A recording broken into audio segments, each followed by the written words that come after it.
Okay, so I have a bit of a confession to make. I know I said last time I'd have a lot more done to the elephant than I clearly do now, but there are some reasons. A couple of things have been diverting my time and attention since the last video.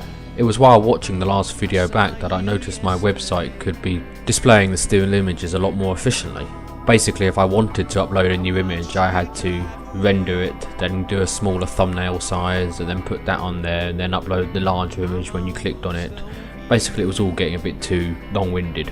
So instead I used a free third-party software to create a much more streamlined and efficient way of uploading images.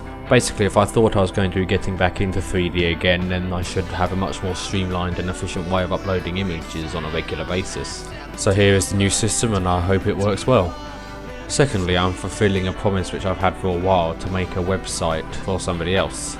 And while I initially thought it'd be a simple case of just duplicating mine and changing some of the key bits, things are never that simple, but thankfully that's all up and running now and I can wash my hands of that. Thirdly, some of the pitfalls which come from learning a new program by yourself have reared their ugly head and forced me to put on hold the Elephant project while the 3D forum community helped me out in finding a solution to it. Now, while I tried to experiment with new ways of getting the model completed and stuff like that, I was faced with two choices: either to sit back and wait for an answer to present itself, or to try and do something else while that particular issue got resolved. It was from that the fourth thing I've been working on comes to mind. After a brief conversation with the recruitment manager at the aforementioned Escape Studios, I've decided to go back and look at some of my old models and get them up to scratch ready for the new showreel.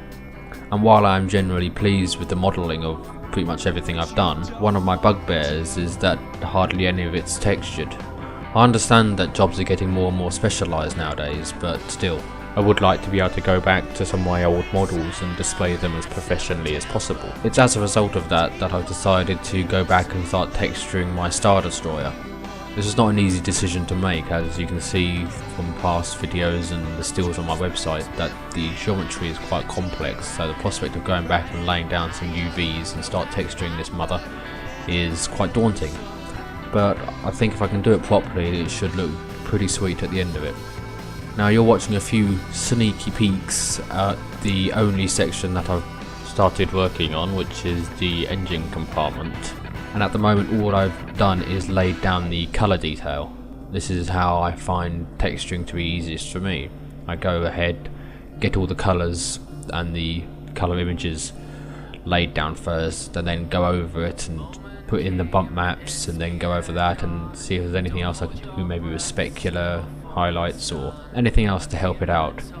And then have a look at the lighting and try and get that looking as good as possible, and then maybe looking at things like mental ray or any other sort of type of renderer until I've got something I'm happy with. The online community are also following the progress of this via websites like simplymaya.com.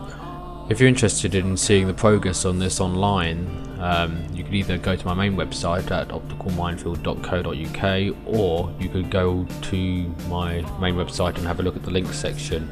And under the 3D section you can find a link to my personal page on simplymaya.com, where you can track all of my threads that I'm engaged in there. So that's the state of affairs at the moment, I'm afraid. Far from drawing a line under one big long project, I seem to have undertaken another one.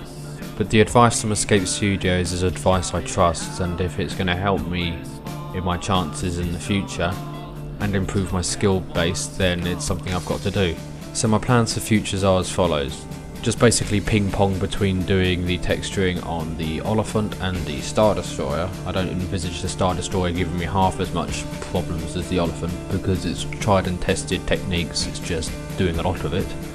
Then once that is finished, I can go back and look at some of the other models that I wanted to include on the new showreel and see if I can get them up to a higher standard of polish.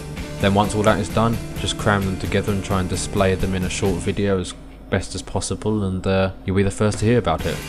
I hope everyone's alright, and I look forward to hearing from you soon.